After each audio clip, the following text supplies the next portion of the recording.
matamis ako magmahal. Hindi ako naglalagay. Bakit nga ba sinabi ni Rose na matamis siyang magmahal? At yan po ang ating pag-usapan for today's video. At syempre guys, bago natin ipagpatuloy natin paksa for today's video, kung bago ka pa lang sa aking channel, please subscribe po, like, and pakit na rin po natin guys ang notification bell upang ma-update po tayo tuwing ako po nag-upload patungkol sa Team Kalingap, and especially po please support po natin ang buong Team Kalingap, lalong-lalo na po kila Kalingap Rab at Kuya Bal, and please support din po natin tong si Pure Health Vlog dahil dito ay reaksyonan po natin ang kanyang video. So ano nga ba? Bakit nga ba nasabi ni Rose Ann dito sa pagpunta po ng buong Team Kalingap sa kanilang bahay na matamis po siyang magmahal?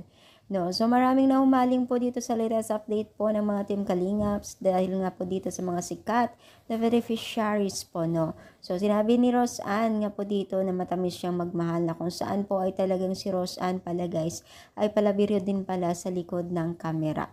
So parang animoy ay magkakapatid na sila kung sila po ay nagsasalamuha itong buong Team Kalingap kasama ang kanilang mga beneficiaries tuwing sila po ay pumupunta sa kanilang bahay. So, dito po ay nabutan po ng Team Kalingap ng pananghalian at dito na po sila nagtanghalian sa bahay nila Rose Ann, kung saan po ay talagang kita naman po natin kung paano sila komportable sa isa't isa at syempre na-appreciate po nila Rose Ann at ang kanyang nanay sa kanilang pagtulong at matyagang pagdalaw po sa kanilang bahay dahil po sa marami pong nagbibigay na sponsor sa kanila. So, deserve naman po ni Rose Ann ito dahil po isa po siya napakasipag na dalagita at hindi po siya nahihiya sa pagtitinda ng walis. So, nakilala po itong si Rose Ann bilang isang walis vendor at may isa rin po siya sa mga pinakamatalino sa kanilang sa school nung nag-aaral pa siya.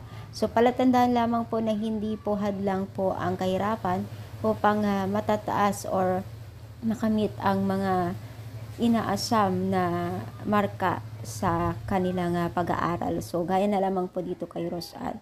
So, marami siyang awarded at saludo tayo sa kanya dahil napakatalino niya itong batang ito at ginagawa niyang lahat para po sa kanyang magulang. At itong si Rose Ann po, sa mga hindi po nakakalam, ay nag-iisang anak at kanyang nanay at tatay ay syempre hiwalay din since birth ata ito. So, ngayon deserve naman po ni Rose Ann na matulungan ng bonggang-bongga ng Team Kalingap at ang mga sponsor. So, maraming natutuwa sa kanilang kalagayan ngayon dahil napakalaki po ng pagbabago ng buhay nila. So, ano yung masasabi dito sa ating pag-support today's video? Comment down, like po ang ating video. Thank you so much guys for watching. More power and God bless po guys.